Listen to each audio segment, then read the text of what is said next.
want to the year with the people they love.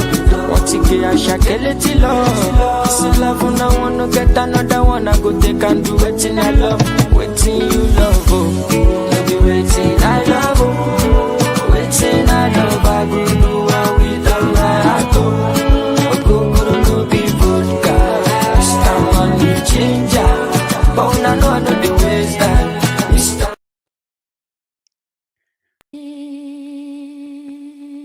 You let a yum yum yum yum yum yum yum yum yum yum. Naya pere, mat naya pese. You let a yum yum yum yum yum yum yum yum yum yum. Naya pere, muna kapela, chora kakisa, oyari hele pere, balungna baire.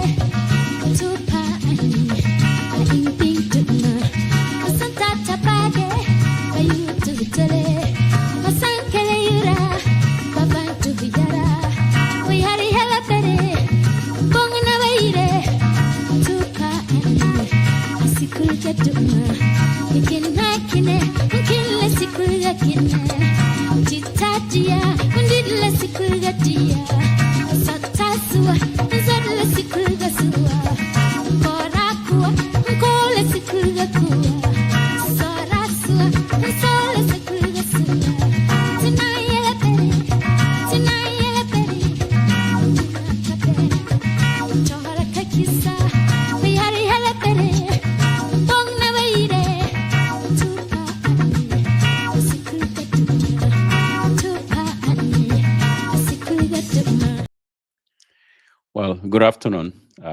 Welcome to the assembly. Today, we are going to talk about corruption in Ghana.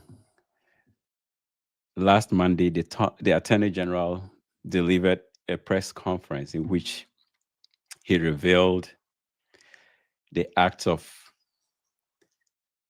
blatant and egregious corruption by a public official. And in the course of that same week, it was revealed that thousands of containers belonging to the ECG that were locked up at the Tema port had gone missing. So, I mean, this leads us to ask the question as to whether Ghana's corruption is so built into the system such that it is something that we cannot really do anything about. Or is the NDC's commitment to eradicate corruption with its promise of oral going to deal with this systemic corruption that we find in our system? So, I mean, with me to this afternoon to discuss these issues is Alfred Appiah, who is a policy and data analyst based in Canada. And then Manasseh Azora-Winnie, who is a household name and an anti-corruption advocate and practitioner, would be joining us as well. He's not on at this point, but he's going to join us in the course of the conversation. So, Alfred, yeah, welcome. And then Conrad will also be joining us. Conrad is the chair of the NDC in the UK, in Ireland chapter. He will be joining us as well. Well, he's out and about performing his chairman duties, and so he's joining us via phone. All right. Yeah, so Manasseh is here as well. All right, so our first topic is going to be the revelations made by the Attorney General with respect to let me look at the name of the organization. The National Signals Bureau. The managing director of the National Signals Bureau. I mean, many of us never heard of this organization until the revelations of what the chief executive had done with respect to pilfering public funds. But Alfred, let me begin with you. How is it that we have a system where and let me just go into the story a little bit, because it's alleged that he had transferred up to about 39 million Ghana cedis, which comes up to about $7 million, into a private account. And then from that private account, he and his wife then began to use the money for their private businesses and private investments. So this raises the question as to how something like this is not flagged in our system. How is it that a public official is able to transfer such huge chunks of money into their private accounts without any red flags?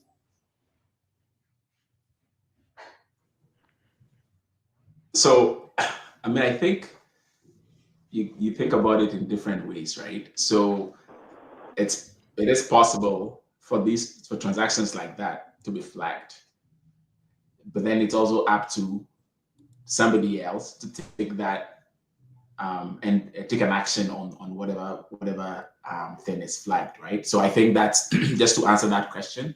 But I think we need to really take a step back, right, and look at this whole NSB, National Signals Bureau thing. And I think that you can almost compare this to the National Communications Authority scandal that happened. I think it was 2014. Thereabout. It was under the NDC, the previous NDC administration, where there was something similar to this, right? And usually some of these get covered up with the whole idea of national security and protecting state secrets and all of that, right? I think that one of the things that you realize is once a particular scandal happens, right, and there isn't really significant action that happen on it, it almost becomes like a playbook that somebody else can easily take it, and a different administration, right? Somebody under a different administration can take it and basically run the same play, right? So a lot of the times, one of the things we have to think about is, I mean, when these scandals happen, right? Like we have all these discussions and we make all these noise about it, and then the question is, what lesson do we learn from that? And to be able to tighten the controls so that this thing doesn't happen again in future. So you see that I made reference to the National Communications scandal one, National Communication Authority scandal, and now we have this NSB one happening, right? When you think about it, because when you think about how people have talked about how Ghana has been trying to use digitalization to basically solve or address the issues of corruption, you would think that something like this shouldn't even be happening. And that's why you're asking the question in the beginning, that how come somebody can withdraw such an amount of money and there's not a flag, right? And I think that it's up to, like, that's why I also try to answer that. It's up to the system. You can automate whatever control you want, right? But it is up to, and remember that even if you fully automate controls, there is still potential for people to sidestep, because people can actually override the controls, right? Which is why I personally always want people to be mindful of these so-called digitalization things that are supposed to be helping us address corruption, because you do it and then people are so powerful enough that they can just override those controls. So as long as there is the incentive and people know that even if they steal the state money, they steal the state resources, they are not seeing the repercussions, the playbook is just repeated, right? So we can, like I said, we can have all these conversations, but the big question is, what lesson are we going to learn from this NSB scandal? Because the money has already been, like, the person has already taken the money. Now we're going to try to do recovery effort. Think of the legal system and all of the things that are going to go through. Now we have things like Sackey and stuff. We've probably even forgotten about them, but there was a lot of money involved in there, right? So it's also about tightening the controls to the point that we prevent these things from even happening in the first place. Because once people embezzle our funds, the process to recover them, which is why I always tell that the whole overall thing needs to really manage people's expectations.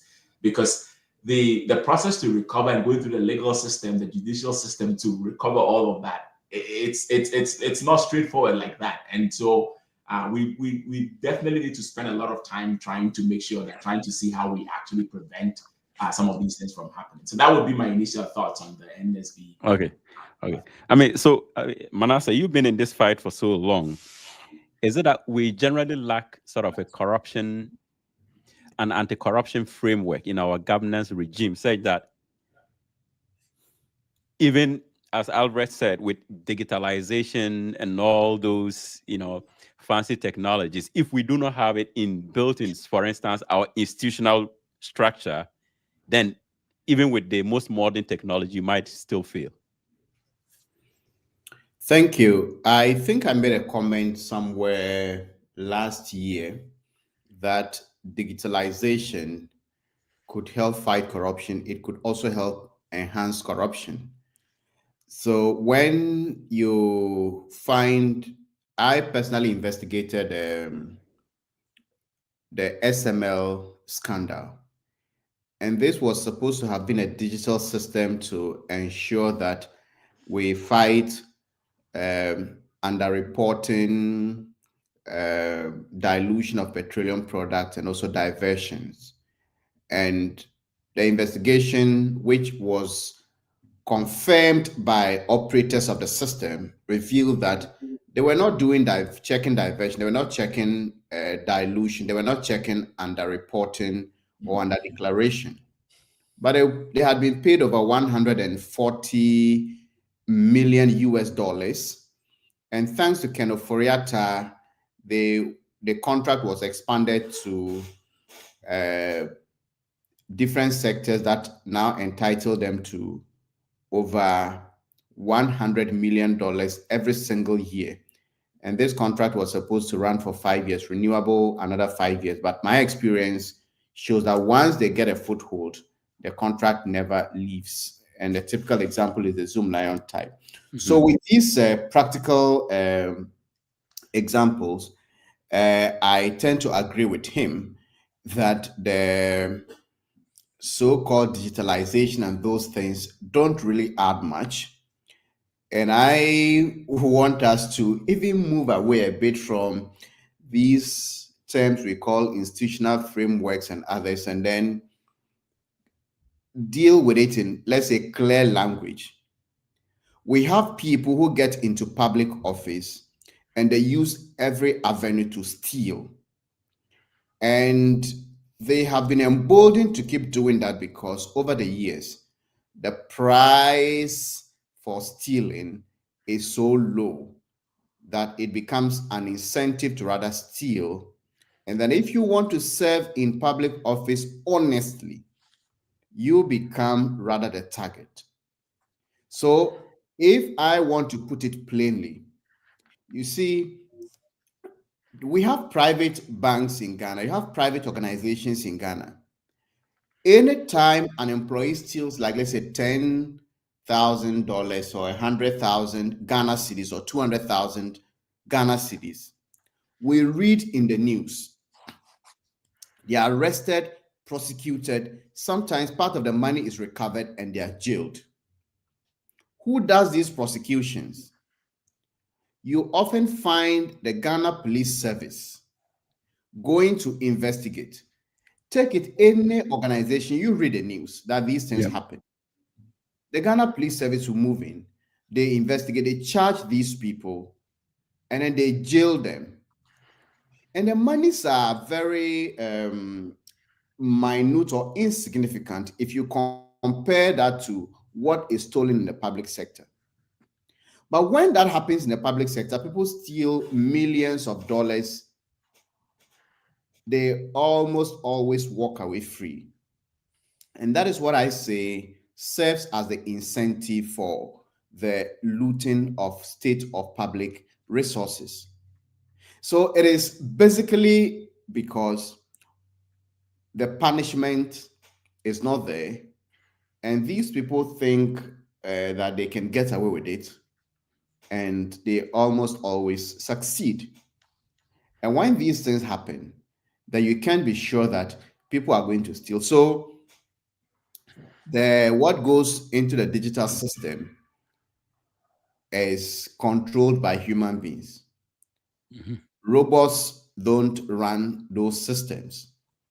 So when you have corrupt people running the system, and then those corrupt people know that there are no consequences for their wrong actions or corrupt deeds, then we will continue to shout digitalization, we have done this or that, but we'll all ultimately realize that we have transferred stealing physically to stealing from stealing physically to stealing electronically. Mhm.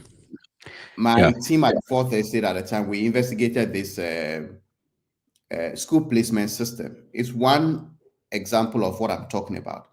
Mhm. That well, when we allow the headmasters to pick, they take bribes and that, but we got the systems in place, and it was so restricted that for a certain category of schools where people had a propensity to perhaps sell and or motivation to sell and make money, the restrictions, those who had those codes, it was limited to only the minister and then the director general of the Ghana Education Service. Yet, the investigation realized that even the minister's access was used for some of the placements that were sold.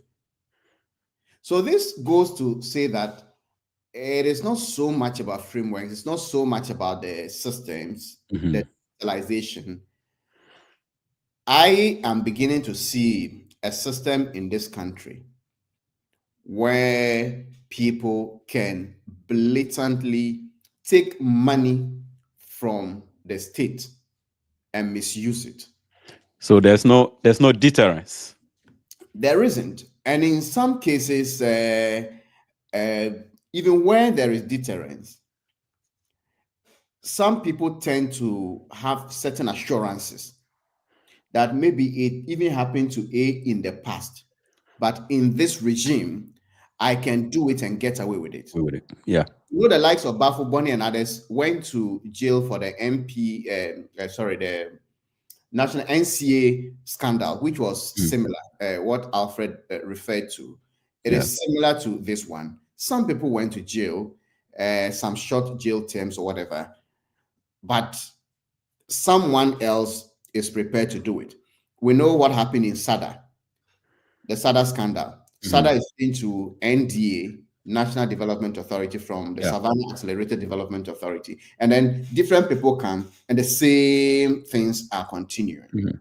When we get to a point that corruption or stealing from the public Mhm. becomes as severe as stealing from a private bank or a private company in the same country, I think people will begin to think twice if they want to dip their hands in what belongs to everyone in our country.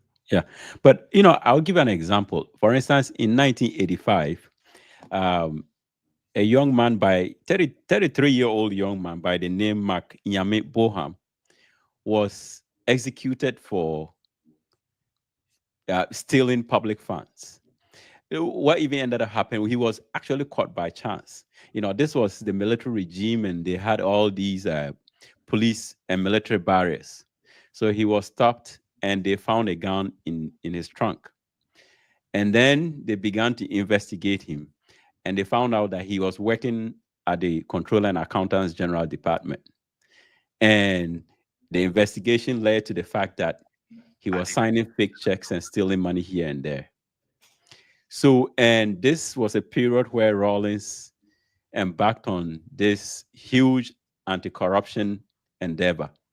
And anybody who was found corrupt was executed.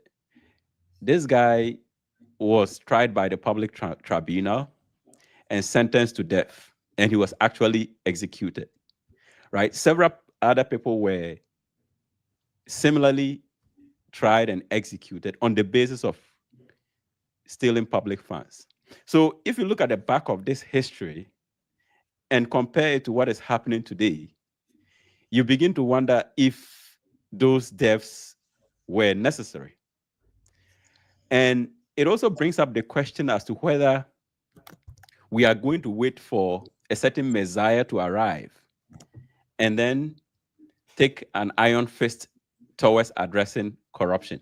So, for instance, when I talked about the institution, I meant it in a way that we don't have an internally built system that when somebody is, arrested or caught on acts of corruption, there are certain automatic triggers. Perhaps there's a certain laid down punishment that would be difficult for anybody to circumvent, right? Such that we are not hoping that someday some guy with the balls to prosecute would do it. But how do we build a system that has deterrence built in it? Right. I mean, and that is the question that I'm asking right now. That, for instance, the Attorney General is bold and held a press conference, and they've came up with oral with the intention of prosecuting past officials. How about if they didn't? Right. Can I just say something briefly? Yes. The systems, as you mentioned them, are important. But when those who are supposed to apply the systems, if you send $1,000 to someone in Ghana and it goes through the account, the struggle that person will go through to clear that money. Sign here. They would ask you questions. There was a time I received an award outside and I went to the bank to clear it. I think it was about $1,500 or so. And then what I went through, the due diligence the bank did, then I kept asking myself, so how are politicians able to this same system clear hundreds of thousands of dollars and millions? And then I was told at the time that if you had money that was up to maybe cash of 50,000 or over hitting your account, cash deposit, if it goes through, maybe if it's a check, it is traceable. But if you went to the bank with cash of 50,000 and then it hit your account, they had to trigger or they had to report to the FIC, Financial Intelligence Center, so that they begin to monitor and find out whether that money was clean. That was 50,000. I don't know whether the threshold has gone up. But when I did the contract for sale investigation, and then they moved in to get the PPA CEO's accounts, you had $100,000, $200,000, 500,000 cedis, huge sums of money, cash, going into the account. And it was when I saw the statement that was printed, the first question I asked myself was, did the bankers report to the FIC? And if they did, what happened to it? So these systems are there. And for now, I think the Attorney General should go beyond this public official to also begin to hold the bank accountable. And if the bank indeed reported to the FIC, then we should go after those officials too. So it looks like the systems are there, but some people are not prepared to work with it. And that's what I'm saying, that when it happens in the private sector, we all don't seem to believe the police have the capacity to even do a good job with corruption and investigation. But if somebody steals money at EcoBank, 100,000 cedis from EcoBank, an employee, the EcoBank will hand that employee over to the Ghana Police Service. The Ghana Police Service are able to investigate and secure conviction over that. But if that person had stolen 100 million cedis from, let's say, ECG, all of a sudden, the police don't have the capacity to do anything or even secure conviction. So that's what I'm trying to say, that if you look at what happens, it's some of the systems are there, but some people don't fear those systems because they know that a buying sika enyo bia sika. The money that belongs to the government belongs to nobody, or I can pay my way out, or I have some political godfathers or some powerful chiefs or pastors who come in to tell the president or the minister, oh, this is my son, we'll deal with it at home, and then that's the end of it. Okay. All right. Well, let me bring Conrad in. Conrad is a member of the NDC. Is this a signal that, the NDC government is committed to its promise to prosecute past officials, or, I don't know. Is this a signal of what is to come? So, thank you very much. I hope my line is clear. You can hear me. Yes. I'm less concerned about it being a signal for prosecuting past officials, more worried about how that also ensures that we set a regime, and I use that word deliberately, which I'll come to shortly, that makes the price of corruption high enough to make it deterrent. Because clearly speaking, what we have seen, there's a certain level of sophistication to it. And I like the way my brother Manasseh has expanded it to not just the case itself, but what other controls should have been in place. Why is this coming to the fore now? What is happening in our banking sector that people are able to willy-nilly draw out millions and millions of dollars in cash, stash them under their beds? People can transfer money from state institutions into private companies and it doesn't trigger anything, because the same financial intelligence center, its own database, if you recall, the Honorable Domekaina made it clear that those accounts that are being watched, any money is going out from them you could see. And I know that that infrastructure exists. And the question would be, how could such a sum, the equivalent of about $7 million, right, go from a designated state account into a private account and not trigger a single bell? So I would leave that matter to how my brother Manasseh has prosecuted it. But if I cycle back, I think Manasseh made a point which I want to follow through in terms of, and you also added it, you talked about the regime. For example, people were executed under the previous administration and so on and so forth. You see, in corruption studies, the principal agent theory of corruption, people are incentivized to go ahead and be corrupt. If the price for corruption is low, there are no disincentives. In this context, you are looking at that theory in the context of who is the principal is the state. Who are the agents? Who are the agents? The agents are the public officials. And the key point I want to make here, of course, it says the agent will be incentivized first and foremost, as Manasseh said earlier on, will be incentivized to be corrupt if the price for corruption is very low. In terms of, will they be caught? What are the chances I'll be caught? If the chances I'll be caught are very remote, why will I care? And when I am caught, what will happen to me? If I am going to get a more lenient sentence for stealing 39 million cedis than the man who stole a tube of yam or stole a goat, I'll prefer to steal the 39 million than the goat.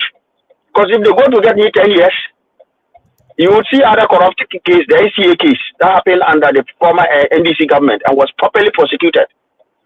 Look at what happened to them. Some of these cases are cases where you should lock the person and throw the key away in the sea. So when public officials do the math and realize that I can get away with it, if I'm caught, the sentence will be very low. I'll probably be in a posh prison where they'll bring me fufu and abenkwan every day because my rich friends and family will carry on. Then why wouldn't they go ahead? But the other key thing I want to point out here is this. The reason I particularly brought the principal agent theory in here is it works. And of course, that's the model that all of the anti-corruption fight is always predicated on. Punish harder and incentivize good behavior. So if somebody is a public official and is honest, you reward them, you incentivize them. Those that are corrupt, you punish them to deter. That is all dependent on a principle. In this context, a principled state. In the context of the previous government or any government, the state actor here, the head of state, the president, the governance institution at the time, if it is principled at that level, and you have a principal, and I know that's one of the inherent consistencies in that model or theory. But if you have a president that is principled, it sends what you call the tone at the top downwards. If I found out my father doesn't tolerate theft in the house, I would think twice before doing it at home or even doing it in school, because it will come back home. But if I find out that my father takes a very liberal approach to usurping property that doesn't belong to me, guess what? The psyche in my family and my siblings, it will be a case, grab as much as you can. Because when they come and report to my father, he will simply say, he will tell me off in front of them, and when they are gone, he will congratulate me like some loco in the movie where his son Sonny was an armed robber. He will even congratulate me and tell me to do more.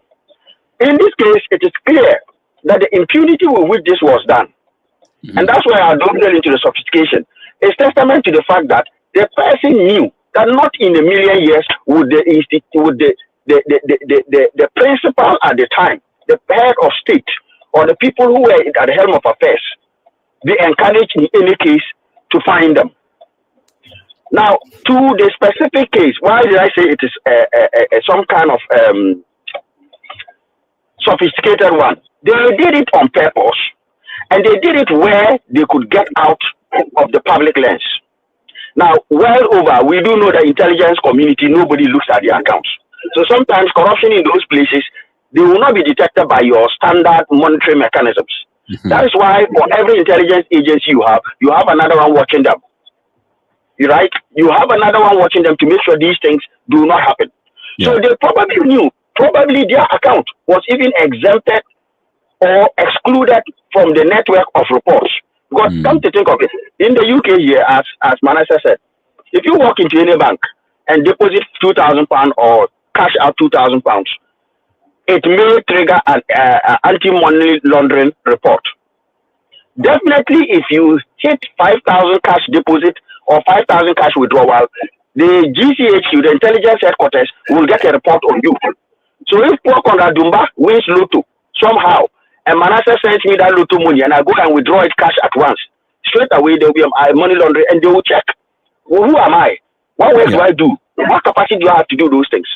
Of course, the intelligence community's accounts may not be subjected to that, because those, for the purpose, and the Attorney General hinted at it, those ones, because they are doing a covert activity for the state, if a banking officer is reporting such transactions, that banking officer is not an intelligence community person, chances are you will be potentially sabotaged if they can see what we are using it for.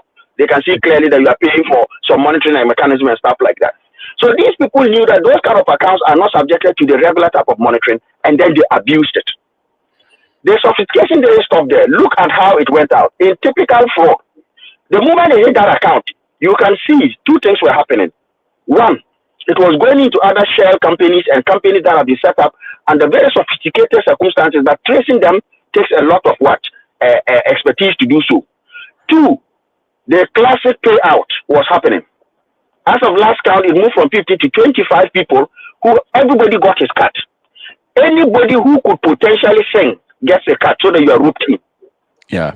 So you see, this was a sophisticated operation. And this is not one of the low-hanging fruits. This would most likely have been through somebody who alerted someone about something happening. Such are difficult to get. But you see, the point I'm putting here across, bringing all this theory and bringing these cases, our regime is very lax. Under Rawlings, you talked about the fact that under the previous PNDC government, people were executed for corruption. That regime set the price for corruption so high that the agents had to do the bidding of the principal in serving the state impartially, serving the people impartially, and not dabbling in corruption. Because you get caught and you lose your neck or your head. Right? Yeah. And so that disincentivized corruption. The moment we went into democracy, and of course, many studies have shown that democracy is not an anti-corruption exercise per se. Studies across board. It is other mechanisms that are there that allow this to happen. The moment we went into democracy, unfortunately, many have taken democracy as a soft form. No president. Look, if today I am found guilty of corruption, such as Adu-Boahene, and I am sentenced to death, how many presidents in Ghana under the Fourth Republic would have signed my death warrant? Next to zero. Because all the criminals will come out and be saying, "Oh, it's not good to kill." But they forget that by appropriating state resources, I deny some people's livelihood of money for vaccinations, money for water, and effectively kill them. Okay. So the regime we have is so lax that, look, President Mahama, what he's doing, unless we strengthen these mechanisms, if after President Mahama, we get another, and this is in the politician in me, we get another Ananado who sees no evil, hears no evil, and looks the other way, we will be back to square one. Yeah. And since then, notice something. When President Mahama said Ghana is a crime scene, it's found out accidentally. Since Adu-Boahene, we thought Adu-Boahene was a problem. Now we have seen from 39 million Ghana to $7 million. In fact, funnily enough, I can tell you for free that 7 million is not the only amount too. Because if you look at the properties he has, the number of properties there times the value of the properties is already another $7 million. Yeah. But from since then, we stumbled into the ECG thing. $760 million. 7 to 700. 700 times what this guy has just done. Yeah. Where people without impunity are selling state containers full of ECG cables to Chinese and Indians to melt into aluminum rods and re-export at the expense of the state. And this was happening under energy ministers and the board chairpersons and the CEOs of the ECG, the same ECG that we are bailing out 79 billion every single time. The message is that, again, it's like in ECG, and if you didn't do it, then you were seen as the odd duck. And if you did it, there was no price. It's been happening for 3 years. I'm told even 3 to 4 years. So it became normalized, institutionalized corruption. The point I wanted to say in my opening salvo is this. We should look at what President Mahama has done. Setting the tone is the way to go. It's time for civil society to depoliticize corruption and focus. Even if you have a president who does not want to stop corruption, civil society must force its way.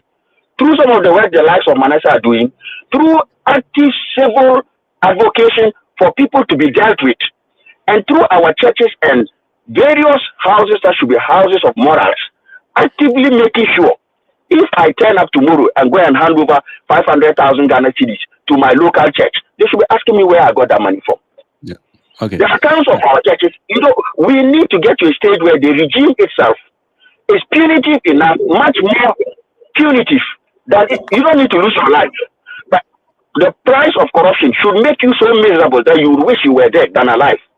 At that point, when you have that regime and the price for corruption is high enough, the agents in the state, the public officials, will eschew corruption. Because after all, people act in self-interest. And when you are thinking self-interest, rational self-interest, it says, if in my rational thinking I can get away with it, I will. Well, yeah. It takes a morally upright person to avoid it. Yeah, so Conrad, this brings up the question of, some people have said that if you're able to recover the money, then maybe the person should have a reduced sentence. I generally don't subscribe to that principle. I believe in giving the punishment so severe that it will be a deterrence to anybody who ever thinks of doing something similar. But some people are also of the opinion that we should take a less punitive approach in order to perhaps recover some of these missing monies. I mean, because I heard the Attorney General say something similar, that they will try to recover some of the money and maybe they might have a reduced sentence if they cooperate in that regard. But here we are talking about setting the tone and deterring subsequent government officials from towing a similar line. How do we balance the idea of recovering stolen money with deterring future perpetrators?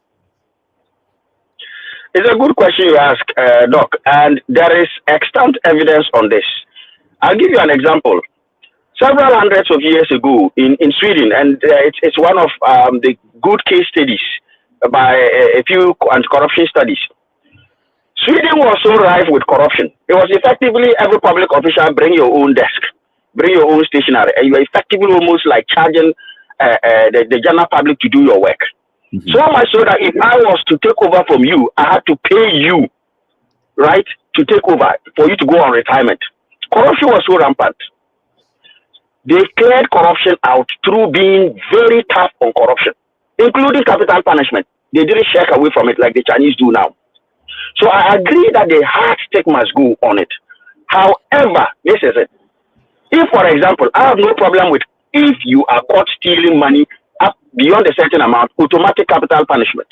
Okay. If you cooperate to recover sufficient amount, that is worth the state's time, then it will be reduced to life in prison. When life in prison means life in prison, it doesn't mean when they change in government you'll be let go. No. But I agree that in law, you don't want to spend too much time chasing it.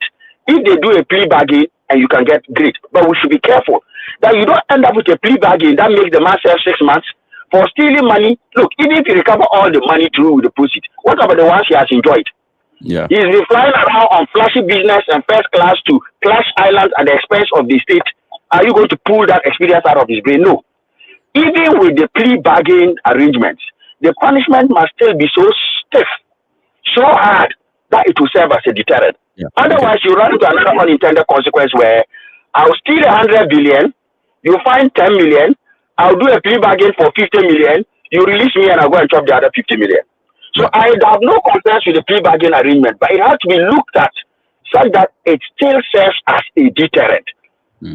Post plea bargain, the punishment must still be so severe that every civil servant or public servant or politician will quake in their boots at the thought of attempting to appropriate public assets for their own private gain. Okay.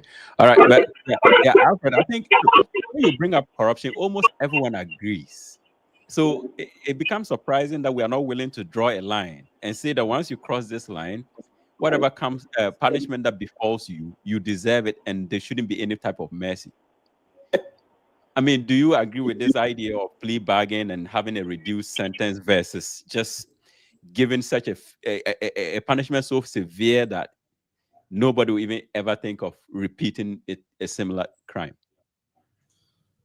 Yeah, well, I think I agree with the earlier point about the making the incentive, making it less incentive for people, giving less incentive for people to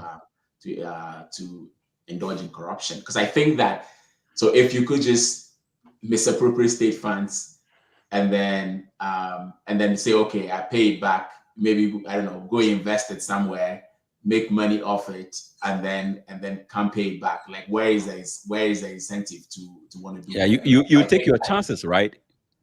Yeah, exactly. You would take your chances, and that's what we don't want, right? Because because even the process of recovery itself, right? Because once you have even been convicted and we say we want to do a recovery, like, that's going to go through a process. And earlier somebody, Conrad, was making a point that you're depriving people of relevant resources, right? And so I think that, to me, I don't think that this whole idea, you can come and do a plea bargain, that doesn't get us. We will do that. We will take the money and we'll still prosecute you. I think that's probably what we need to be doing, because if we start floating this idea, that might incentivize people to, okay, I can do this. I know I can pay it back at some point, that kind of thing.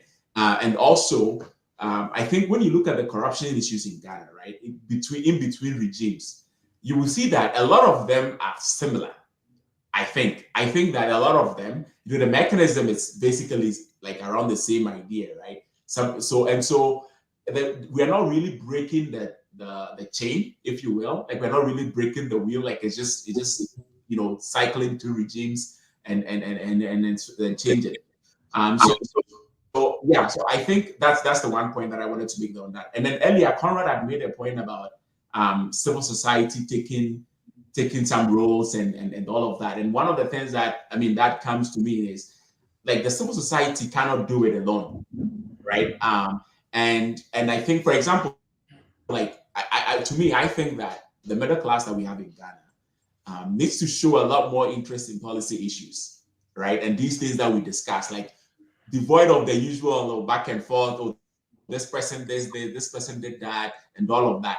Now, for example, like, when people like Manasseh and Bryce Simmons and all those people, when they put out information or they put out things about scandals, right? A lot of the times you would notice that there are some people who are even subjecting them to higher standards than the people that are actually accused. The people that we are actually paying to do our public service. Yeah. They don't get subjected to those standards. It's like, you have said it, so come and prove it. But how about we are asking the person that is involved? And I think, and that's how it happens. And with social media and all of that, some of these people make so much money that they're able to even get people to just go and defend them when these issues come up. So I think that it's not just the CSOs, because the CSOs, how many CSOs do we have? And the CSOs, touching on so many different areas. But it is up to, I guess, getting that critical mass of people that will be pushing for these things. Like, for example, what are the lessons that we have learned from these scandals? How are we going to, the people that are talking about this NSB scandal right now, like the government is talking about it, fine. But what are they committing to doing so that in the next 4 years or whatever, we don't hear a similar scandal happening? Yeah. A lot of the times, what you see is that they will complain about it, but then they will start their own version of the scandal. Like they will start their own version of the same thing, the same corruption thing that we are talking about here. So that's why I'm saying that it's almost like some kind of wheel that we are not breaking, and it's just cycling through regimes, and that's why we are here. Yeah. I mean, it's amazing because normally when you go on social media and you see the people who are shouting down on people fighting corruption, they're usually very ordinary people who do not benefit from some of these corrupt acts. Sometimes I tease some of my high school mates who are maybe, in more recent times, members of the MPP. And I'm like, why are you supporting these guys when these guys are your age mates and stealing public funds and making the lives of they and their families like luxurious? And then you are on a high school platform defending them. And I just waiting for their own opportunities, I'd say. Yeah. Anyways, I mean, but in all of this conversation, Manasseh, there's one aspect of the conversation that I feel like we keep ignoring. The concept of virtue, right? It's like we've almost given up on building a society where the moral standards are up to a certain level, and such that when you appoint people into positions of trust, you will expect them to behave with a certain degree of nobility, right? It sounds like we've given up on that, and then we tend to be focused on what instruments we can put in place to deter people, rather than just expecting that people will be of a certain character once you appoint them to certain positions of trust. Have we completely given up on that, especially, for instance, in our educational system, right? How are we training people from primary school all the way to high school and university to be responsible citizens and people that we can entrust with a lot of responsibility at the state level? Okay, growing up, we were all told the stories of Kwabena Nancy, who happens to be a crook. Even though there were punishments at the end, the punishments were so minute that we tend to forget about them and hail Anansi's wits in being a con artist. If you go up north, we had our own version of Anansi, the Asonga, the hair. A go songa. Yes, and that is how we were, those stories. So if somebody is a crook, we tend to, this person is smart, this, that. Then our society gets so desperate that when children go to write BEC and they don't get certain schools they want, their parents pay bribes for them to get to some top schools. Then in high schools these days, during WASI, the teachers ask students to pay some money. The last time I checked, they were paying at least 500 Ghana cedis. That payment doesn't often come with receipt. And the agreement is that we are going to use part of this money to compromise the external invigilator or invigilators, the police, and also pay the teachers who will be helping you cheat during examination. Mm-hmm. And that is the reason some students rebelled and rioted when they were not allowed to cheat. Or because they had paid. Yes, it is normal. And we cannot pretend it doesn't happen. The politicians know about this, but instead of fixing it, they want as many of them to pass so that they use it for campaign. Oh, you say free SHS is not good. Look at the past numbers. And you have people who get A's in WASI who cannot put a good sentence together. And this is what is happening. We are training them. The churches that are supposed to serve as the citadel for the enforcement of these moral codes are only vociferous when it is about maybe sex or LGBTQ. So you have a thief who is sitting at the front pew because he pays tithes in bags, and the church, everybody knows that. Nobody cares. Sin has been reduced to, see, the number of times our churches have come out to talk about national issues and have given politicians ultimatums and then done things. You only see that anger when it has to do with LGBTQ. But I said when I delivered a lecture, the 75th anniversary lecture at the University of Ghana, that if I were in the place of God, I would rather allow LGBTQ people to go to heaven than a corrupt person. Because people are dying in Kolebu as we speak, 37 as we speak, in the major hospitals as we speak now. Not because they have to die, but because very basic health equipment are not there. We don't have them. You have a finance minister who would come and sit on TV and advocate the building of a national cathedral. We paid over $58 million to dig that hole. But go and ask the number of hospitals that have MRI scans in Ghana. So if you need that service for a doctor to diagnose and treat you, you won't have it, you will die. And that is even a big equipment. Some very basic one, chest tubes, very basic equipment that last or that are not up to 1,000 cedis. We don't have them. So my point is, we are religious but ungodly in our country called Ghana. When it comes to godliness, the atheists are more godly than the average most religious person in our country. The value system no longer works. It is about just make the money and you will be healed. Where will you be healed first? In church. You'll be healed by the chiefs because when there's a festival, you can donate some big money. And these are supposed to be the agents of socialization that we looked up to growing up to enforce the moral code of society.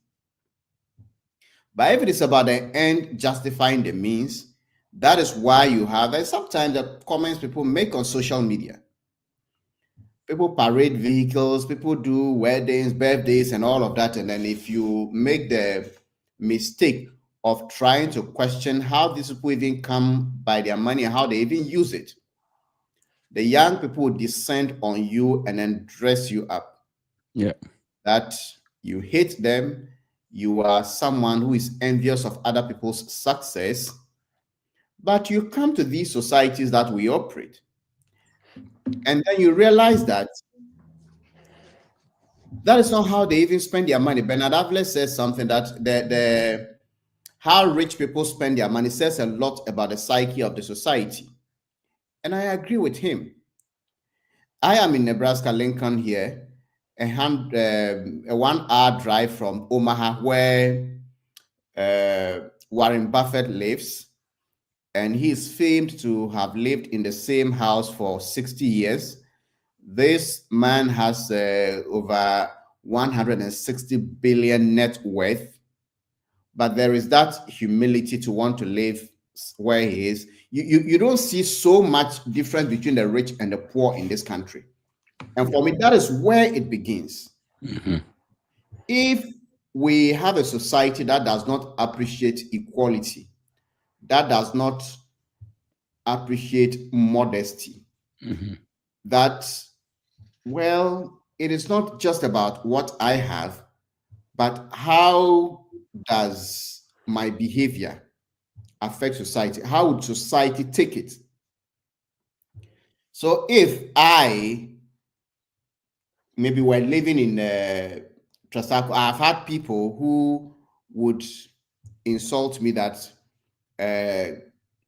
even my background, I don't hide the fact that my father has been a night watchman where I grew up very terrible. I couldn't go to the schools. But you have once in a while people insulting you with your background. With that. Yeah. So all that I'm trying to say is that, one, the enforcement of the moral code, those who are supposed to enforce it have failed. So that is a lost cause for me. Mm-hmm. What we can now do to salvage the situation is to ensure that there is reward for doing good and there is punishment for doing wrong. Okay. I strongly believe that if laws and then orderliness are enforced in hell, hell will be more peaceful than heaven if those same laws and orderliness are not enforced. Yeah. Because I want to end with this example. The first travel I made out of Ghana was to South Africa, and then I got it was a sponsored trip because I had won an award, and I was moving from Sandton to the central business district of Johannesburg, where the Star newspaper was. I was to do an internship there, and then on a Sunday morning, the driver of the rental company who picked me up slowed down at a point, and I asked him. He said there were speed cameras on that stretch of road. Mm-hmm. That if he went beyond the accepted speed limit, they would bring him a ticket. And because he drove for a company, he could lose his job. And that told me that this driver was not naturally more law-abiding than the Suhum, Accra, or Accra Cape Coast drivers who sometimes behave as if they were on a suicide mission. Mm-hmm. If we are prepared to turn the tide, I think we should do a combination. But now I would ask for enforcement. And then if that enforcement becomes a culture, there are certain people who naturally would gravitate towards doing good, knowing everybody is doing it. So it will become a norm. Yeah. Because if you drink water in Ghana, there was a time I drank pure water and put a rubber in my pocket, and then somebody tapped me and said, "Why are you putting it in your pocket?" I said, "Well, there's no bin here for me to put it in, and it is wrong to." But the people who sweep will come and sweep in the morning, and that is a mentality that doing what is right becomes the exception and not the norm. Yeah. And to get back, I think for now, the best way out is to do enforcement, especially with the criminality that we see in our public office. Okay. All right. I mean, I don't know if any of you have additions to make to what we have talked about so far with respect to this issue of corruption, but yeah. Mark, I just wanted to follow on the good submissions made by Manasseh and my good brother on religion and the role. And I think that we need to learn two things. The people who brought us religion, they do not rely on God-fearing to enforce laws. As Manasseh just said, they have mechanisms in place that work almost without automatically. Like he said, if I'm speeding on the motorway, nobody is even stopping me. But I'll get home, within 2 weeks, I'll get a brown envelope. When I open that brown envelope, it's £100 fine. After I've paid once or twice, I'll learn. And if I get 2, 3, I'll be forced to go on a driving course that I'll pay for. And if I keep getting points, if I get 3 points, by the time the next third offense, 9 points, my license is cancelled. I have to start all over again. Do theory test, do the practical driving test as if I'm a newbie. That would sink. That is one of the best education. If you want to educate a man, pinch their pocket. That's one thing. For those who are of the lost generation, And I think Manasseh talked about the lost generation. If my parents went to pay for me to get into a school that I did not deserve by virtue of my grades, because I couldn't be bothered to study, and none of my parents could push me to, but they have full packets and great networks. Then I still flunked SSE, and I managed to get into the choicest course in Legon, a premier university in Ghana. And I still flunk it. And my dad, being a high court judge or Supreme Court judge or top politician or businessman, gets me into a job that is the dream of those who have worked hard from kindergarten all the way to university. When I get into that job, what do you expect me to do? I'm used to not following laws. It doesn't matter whether I go to church and do the sign of the cross or whether I bow down and pray how many times. So, look, as part of our fight against corruption, we must de-religionize our enforcement mechanisms. No, look, your religion is between you and your God for the afterlife. You go to heaven or not. Once you're on earth here, our rules must work. And not just that. NCCE, we have institutions. You see, this corrupt thing that has happened for me from primary school all the way to university. At no point in any of, did I sit in a civic education class where I was taught the virtue of values, not religion. All the religions have certain values. Honesty, truth, the communal spirit. But we have hollowed out our religion in Ghana such that it speaks to anointing oil, holy water, and going to heaven. All our problems are anointing oil, holy water. Nobody talks about the virtue of hard work, honesty to make progress, because all the honest, hard-working people in Ghana, most of them are still struggling out there to make ends meet. It's the fantastically corrupt that are being chauffeured around and sitting at front seat at church and making the big, bulky tithes. Yeah. So if we make a conscious effort, back to the point I talked about, a principal agent, you and I mean a principal, you and I, as ordinary voters, ordinary citizens, are principals when it comes to political corruption, where the politicians are our agents. But the question is, if you and I are prepared to sacrifice our future and take money from the politician, or let them give us jobs and contracts in return for votes, clientelism, then the whole model of we holding them to account collapses. But you and I can only do that if values, the right values, are imbibed in us from childhood all the way up.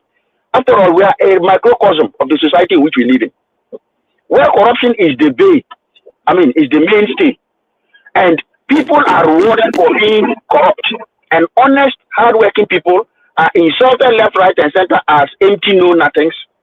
Then this situation will continue. So the regime, apart from heavy punishment to deter those of us for whom the ship of morality has already sailed, force us in so that we will learn the hard way for the next generation. Just as we corrupted this generation by bribing them all the way through all the choices, schools, and jobs, we need to start from kindergarten and reintroduce civic education. We have NCC, National Commission for Civic Education. What civic education happens? Back in the day at Information Service Development, we had Abolua, who was roaming the announcement. It was useful to some extent. We don't even have any such thing now. Even moral education now has been reduced to knowing religions rather than know thyself, man, your values. So there has to be a two-point approach. Remember, we talked about incentivization and disincentivization. We have to punish severely to disincentivize, but we have to provide the alternative. Because if a thief was brought up by armed robbers and the only way of life they knew was crime, no matter how many times you punish them, they'll keep going back like the proverbial Billy Goat. Yeah. You will break their leg, you will go home healed, but you will still come back. So we need to imbibe values into our next generation. For those of us who can still learn, if we don't learn from those value educations, most of us won't go back to the classroom. I'm sure of that. But the next generation, we need that civic education to teach people. You need to be honest, principled. You need to do for society as you will it be done to you. And remove all this religion. Look, we all went to the seminary. We all went to schools. We go to church. We go to mosques. How come our country, over 70% Christians, 20% Muslims? In fact, honest, someone told me that the African traditionalists who are in the minority are more honest than us. If you ask us to go to now, we won't steal. But give me only one eye in a cross. I'll enter the bank with a cross and steal the money and go out. So it has to be both the punishment, as Manasseh said, I agree with that, but also we have to consciously as a nation start introducing civic education from kindergarten all the way to university. It should be a compulsory course. Put it in people's faces. Hopefully, at some point, the sky will crack open and sometimes these things will go in. I think that is the little I wanted to add on that. But religion, scholars have shown, experience has shown, religion will not solve your problem with corruption. Oftentimes, it actually worsens it, as we are seeing in Ghana today. Yeah. Thank you. Yeah. So it seems like we preach one thing and then we practice another. And then you guys introduce the education system. And I have always had reason to believe that in Ghana, we are building an elite-based system, which is founded on our high school system, right? There's this whole idea of a certain group of high schools being on a certain pedestal while the rest, so we've formed sort of a class-based high school system. And the implications of this is very real.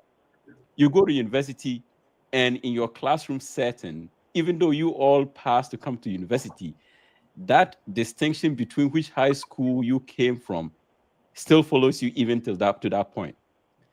And then it goes all the way out. So again, you're finishing high school, people are aspiring to go to certain school.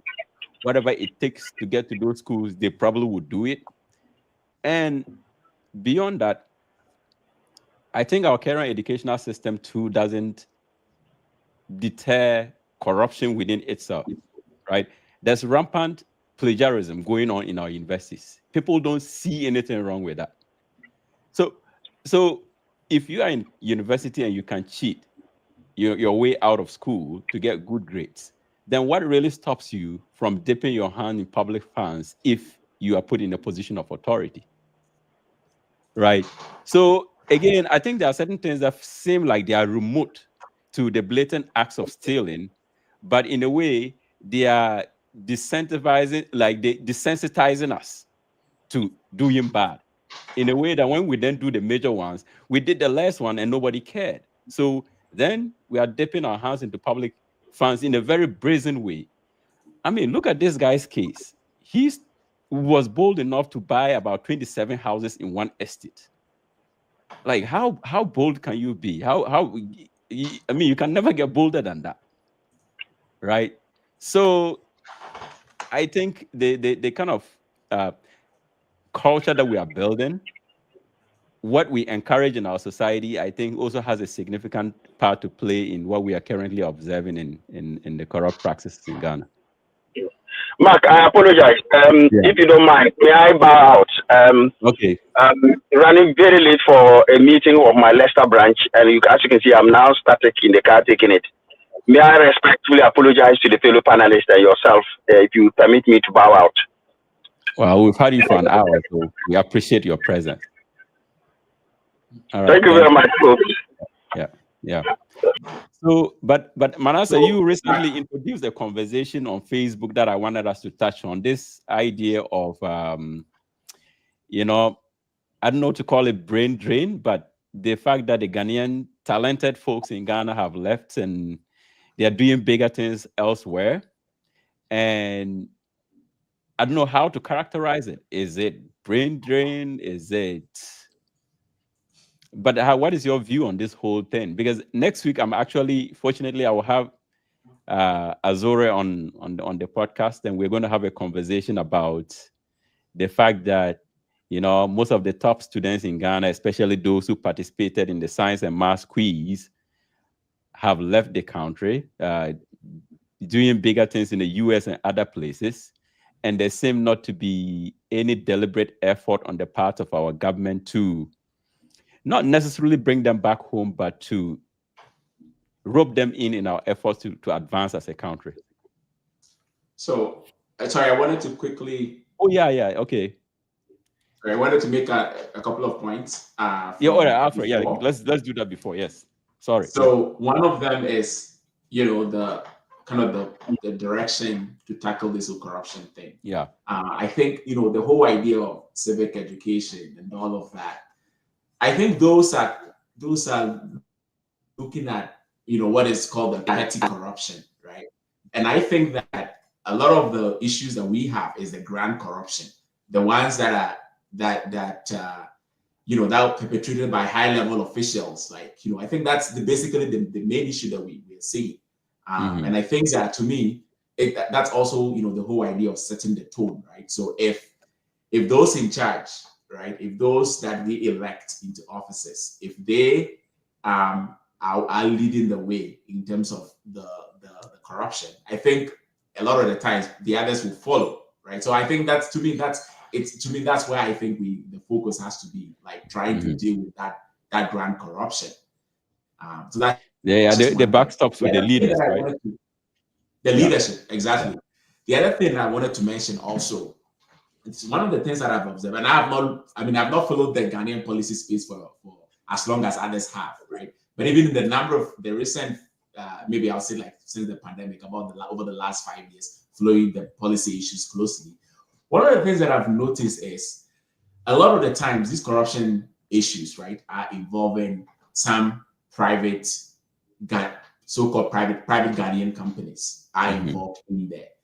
And even among the elites and among the politicians, there's this thing that some people seem to say that certain people are against Ghanaian companies or Ghanaian private sector players or something like that. So, for example, when Manasseh investigated SML, like some people had raised questions like that. Oh, why is he going after Ghanaian companies? Like when Margins, for example, like the producers of the Ghana card, when they get mentioned, people are like, well, it's a Ghanaian company. So it's almost like some people have this perception that just because by the fact that you're supposed to support a Ghanaian company and because it's a Ghanaian company involved, somehow the standards have to be lowered, right? And I think that, a lot of the times you see all these deals happening, these companies, those companies used to prosper, and nothing wrong with that. Like they can be prospering, but of course they shouldn't be prospering at the expense of the states, right? Even to the point that the state is getting into losses, like the state is,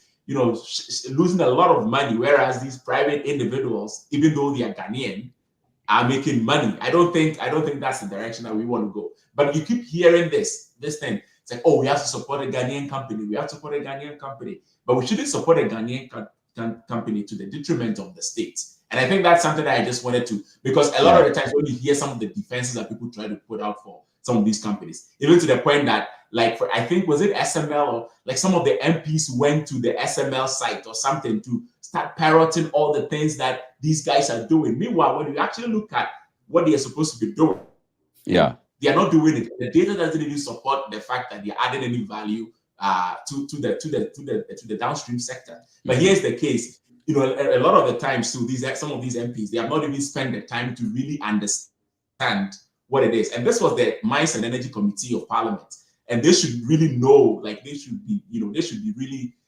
much abreast with what is happening in the downstream sector. But they go there, and then so essentially what that does is that it makes people like Manasseh, who have invested a lot of time investigating that, how do you want them to feel? Because it's like, is he trying to bring down a Ghanaian company? No, he's trying to subject them to the same standards that they should be subjected to, because at the end of the day, they are not doing it to us for free. Just because they are a Ghanaian company, they are not charging the state less. In fact, in certain instances, you will see that some of these contracts that they've entered into, there's no value for money, of course, right? And they're even charging at a very high rate. So that's just something I wanted to, and this goes on, right? It goes on in so many sectors. Like even when you look at telecommunication, this company that got the right to do 5G for Ghana, and people like Bryce Simmons have gone in there, dug in, looked at so many things, but then the defense that will come up is, oh yeah, well, it's a Ghanaian company. But just that the fact that it's a Ghanaian company doesn't mean that it has to get away with wrongdoing, right? Because at the end of the day, the state is losing money, and that should be our concern.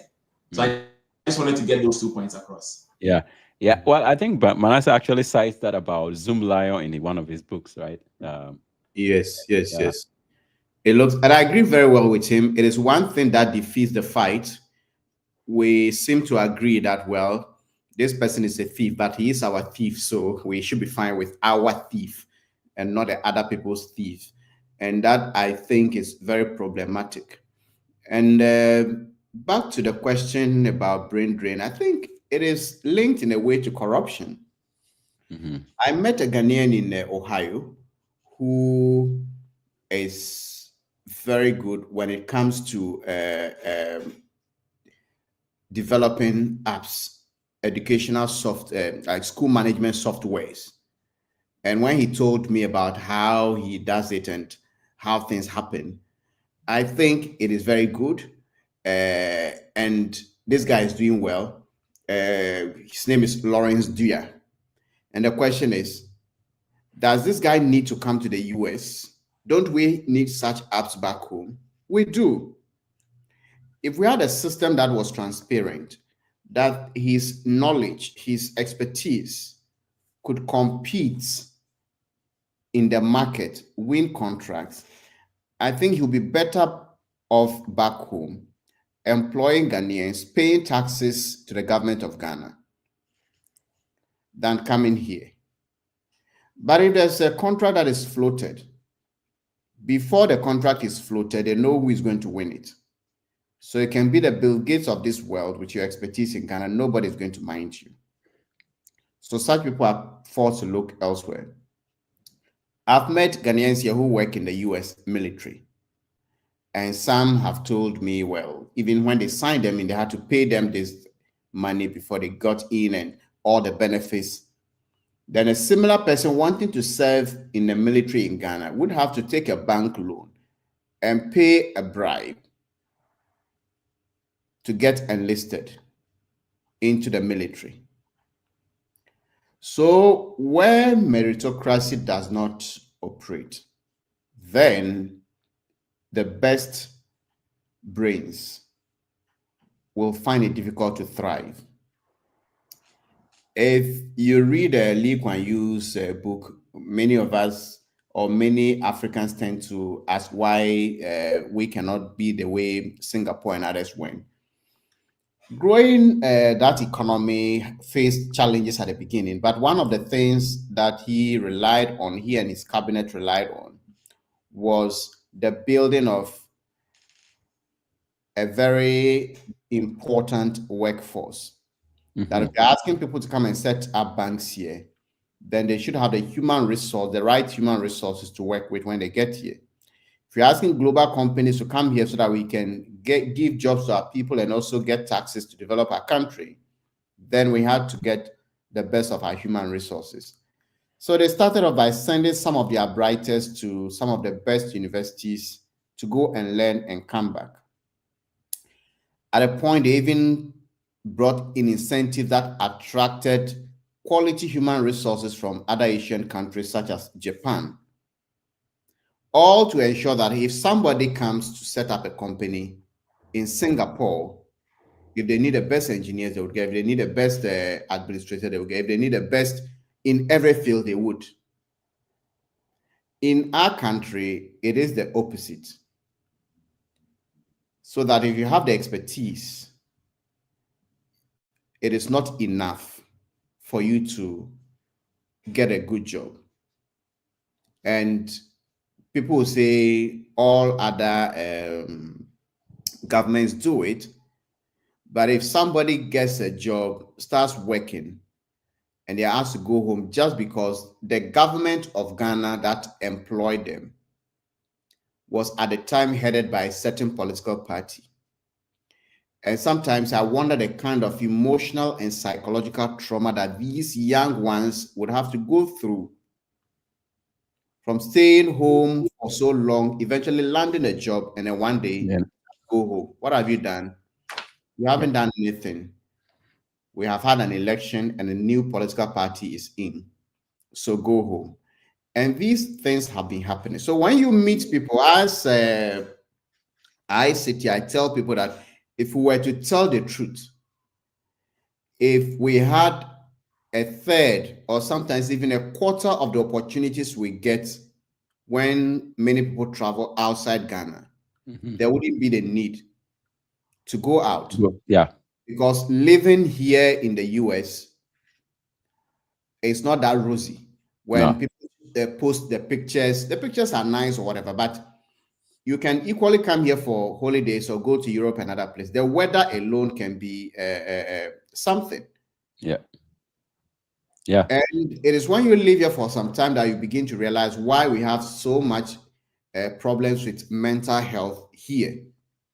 Because the society is built in a way that makes it difficult for you to fit in. Those who were even born here, those who grew up here are struggling.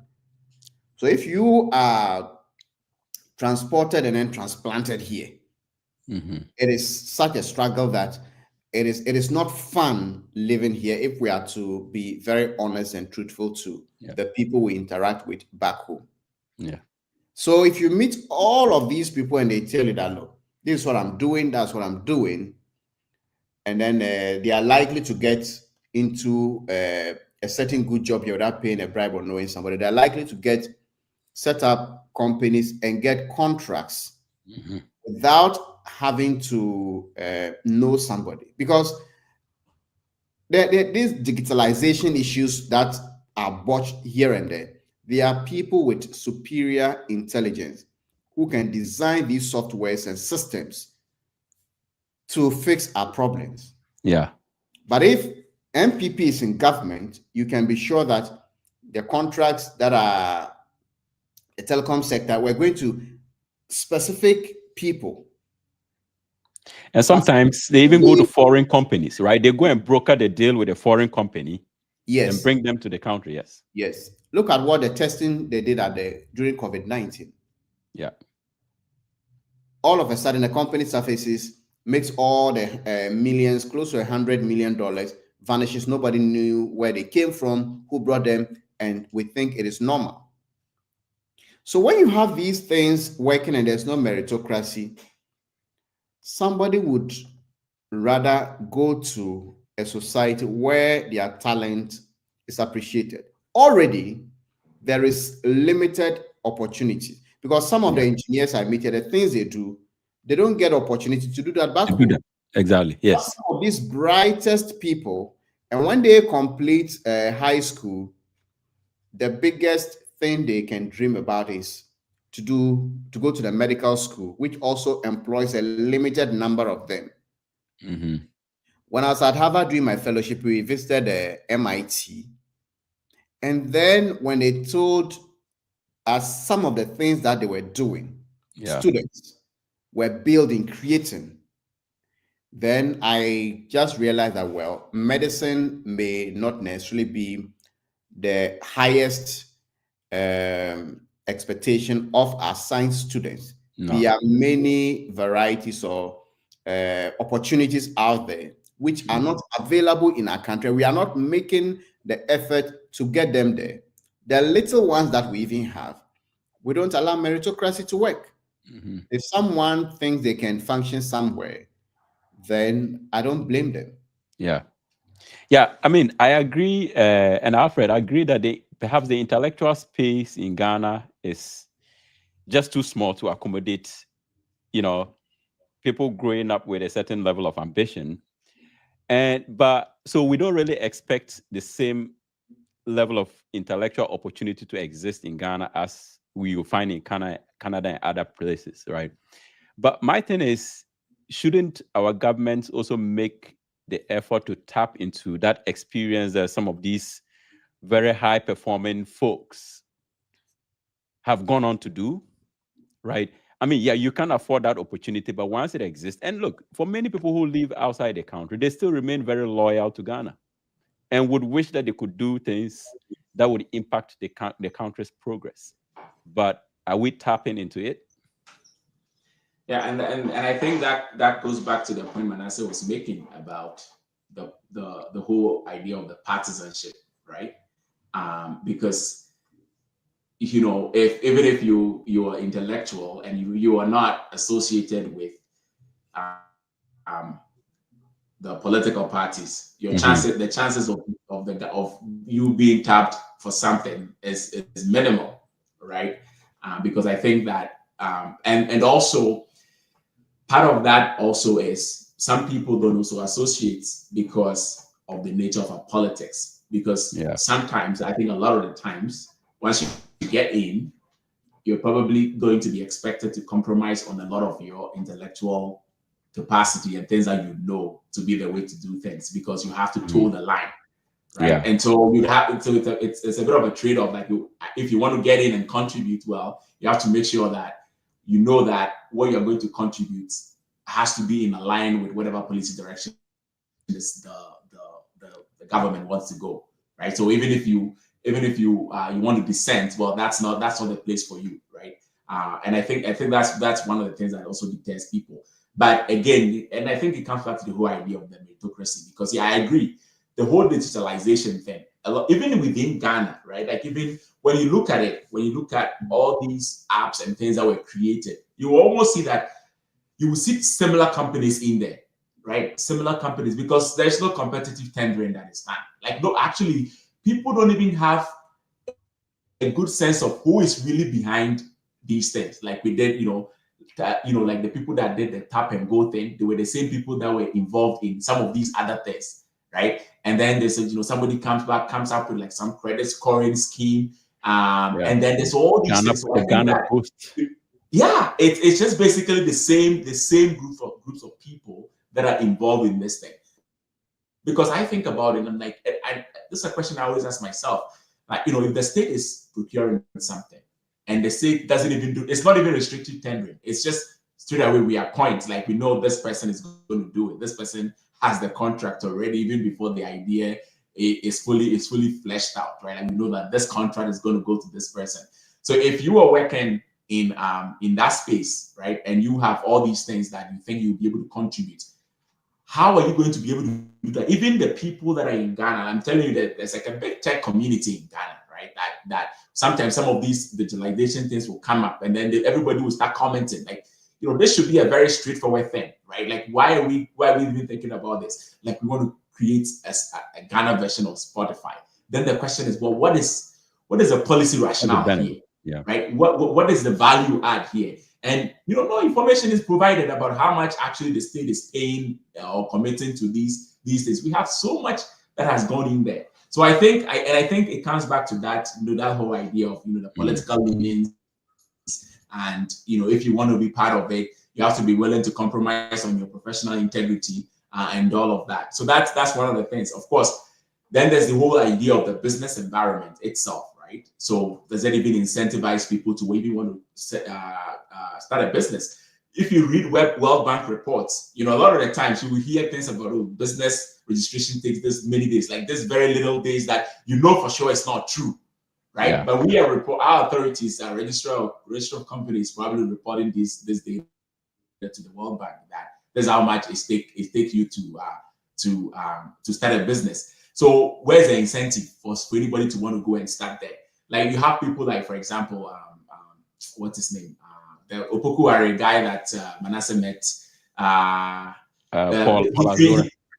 So he created a Kaya app, right? Basically, text to speech, doing it in different languages. Like his group have built models, like natural language processing models that are far advanced than what Google and all those people have. But what is the support, right? What kind of support would be provided? And he has people working in Ghana, UCC. I think he collaborates with some professors in UCC and stuff like that. What kinds of funding is available for somebody like that, right? Because even if he has posted on social media that there've been instances where he has reached out to them, it's almost like something is going to come out of it, and then all of a sudden the whole thing falls flat. Yeah. Because again, maybe he's not affiliated to them politically. Maybe somebody is trying to see what that person can gain from that interaction, that business, potential business, and if they don't see a way for them to gain anything, they're probably not going to support and all of that. But meanwhile, that's an opportunity right there, right? Like imagine if our parliamentarians were speaking different languages and there was this speech to text translation that is happening that would be used in our parliaments. Like this is something that has been developed by somebody who basically went to high school in Ghana. Right. So it's just making sure that those supports are there. And of course, when it comes to the job market, we know that the labor market is largely informal. 80% of the labor force is informal. So the people that come here to study and all of that, there isn't those opportunities for them. And even within that, how many times do you see, like if you go on like some of the government agencies' websites, like they don't post any jobs there. Bank of Ghana never post any job, but they're always hiring people into positions. Yeah. Even the universities don't post jobs. Doesn't post any job. So it's like, where is the motive? Like, so a lot of the people, for example, in Edmonton, the way I am, a lot of the people that I know that came to school here, we all tend to work for the government right after graduation. And it's not like I knew anybody. I didn't know anybody in the government. I just went on the website. I saw a job. I applied. I got an interview, and I got a job. you know, so it's like if you see such a system, right, and then you compare it to back home, where even when you get so there's instances where you have even been employed, and even for your salary to start hitting your account, you have to go and pay money to somebody. Yeah. Right. So you don't have money, that you have gotten a job. Now you have to go and pay money for somebody to actually do their job. So all these things, right, will frustrate people. And it's like, okay, well, why would I want to relocate back home? But then if you are here, you can still contribute. And even how serious is your contribution taken, right? That's the other thing, if you're not affiliated to a political party. So there's just so many things that I think becomes this incentives for people in the diaspora, for sure. Yeah. But I think that like we are aspiring to advance in a global system that is competitive, right? And in order to achieve that advancement, you have to really deploy your most talented folks. And so for me, I have come to the conclusion that if Ghana is going to advance, it has to find a way of bringing back all these talented folks, not bringing them back necessarily physically into Ghana, but creating an atmosphere that would attract them to be partners or significant contributors to that effort. But if we continue to ignore, because I mean, high school, you have all these talented kids go to the brilliant science and math quiz. That's the top of your country. And then they get poached by Ivy League schools here in the US. They go on to do bigger things. They still have affiliation to the country and would wish that they do stuff back home, but there's no deliberate attempt to really incorporate them in that process. And there are examples of other countries. And not sometimes when you bring this conversation, people think it's trivia, and they also think it's as simple as just turning on the tap. It's a complicated thing, but there has to be the effort. You have to try. How do we do it? Maybe we don't have answers as we speak here, but I just feel that in order for us to advance in a globally competitive world, the best of our country have to help in that effort. But if we keep sending them out somewhere and never caring about how they can be brought back into the system, then I don't think it's going to be successful. Right.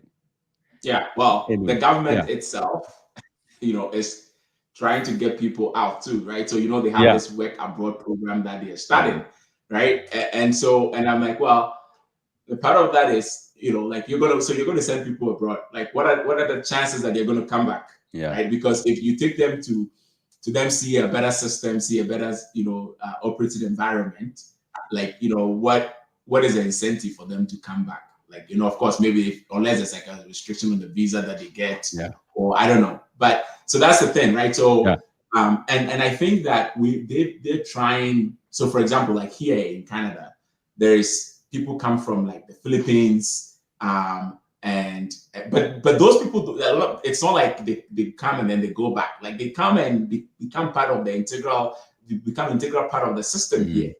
Now, some of them will contribute back home, maybe through remittances and things like that. But generally, a lot of them come here to stay, right? Yeah. So I don't know what the overall intent of that is supposed to be. But I think that that's something that they are pursuing too. They think that let's send people abroad. But even that, I could bet you that it probably would be. It wouldn't. I don't think it's even going to be based on competence that we're going to select people that are going to send abroad. It's probably going to be party people that are going to be to be sent, right? So yeah. All right. Well, I mean, I think if Manasseh has any last comments to make on this, but otherwise, I think Well, I think generally I agree with you that we shouldn't allow things to, it's a complex situation and we shouldn't allow things to happen by chance. Yeah.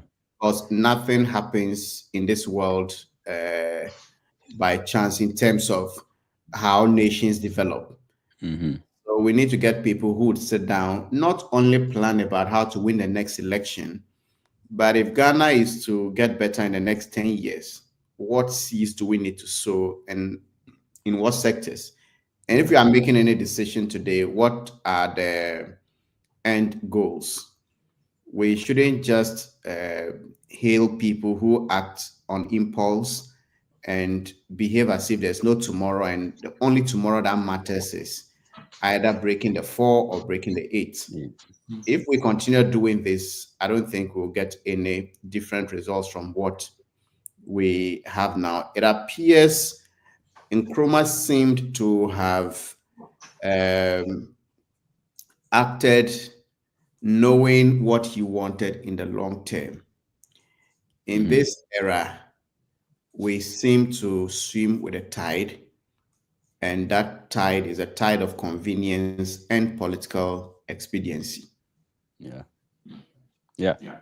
Well, I mean, And somebody. I think, sorry, just Yeah. one more point on that. And I think that runs through everything, right? So the whole idea of the end goal and the accountability and how we measure performance and all of that stuff. Like you could see that it runs in everything that we do. So, like for example, Galamsey, right? We've done so many things, right? We've done we've pretended to be fighting Galamsey. We haven't really, seen those measurement of performance and all of that. Same thing with like this whole idea of like year of return and beyond the return and all of those stuff, right? So all we got with those was that we knew that celebrities were now coming into Ghana a lot more. We knew that somebody was throwing around numbers around like, how much has been generated in tourism receipts, which is not really revenue to the government anyways, and all of that. And after all of that, we haven't really heard about any proper evaluation of that.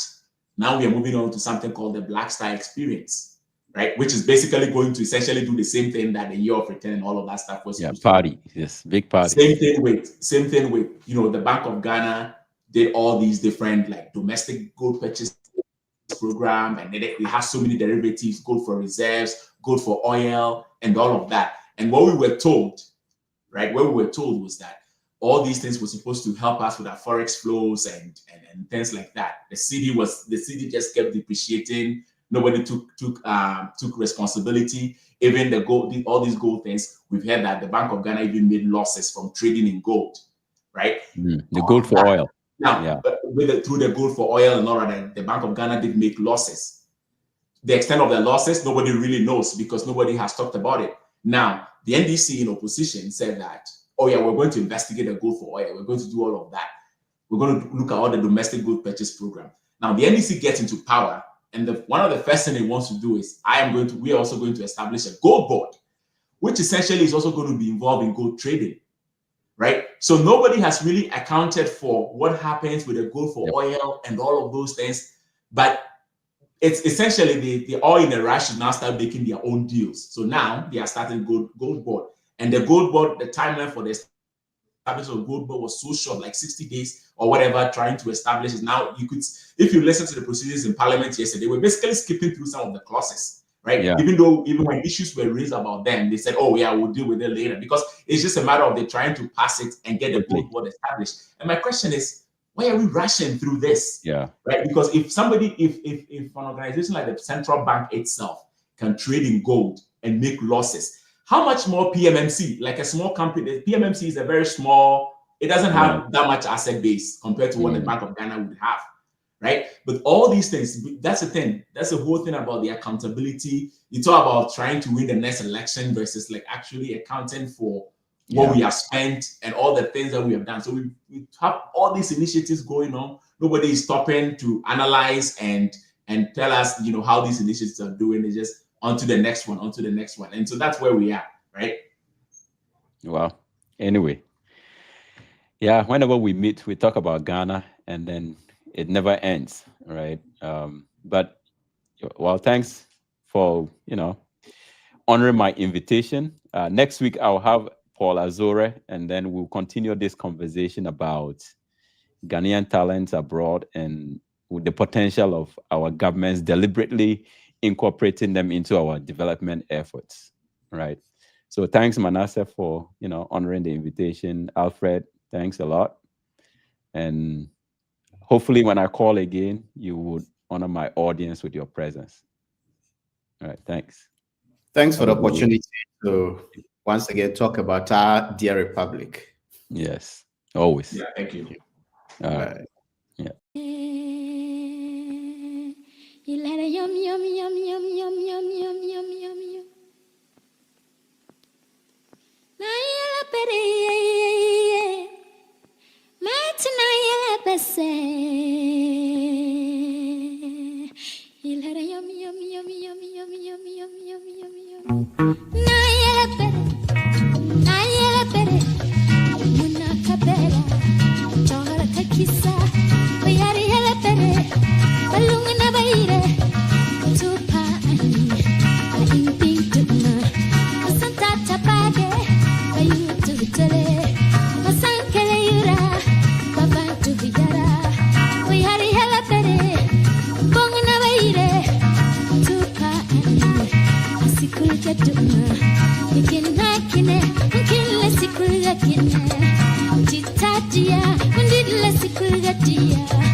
Satasua, Zadla Sikul Gasua.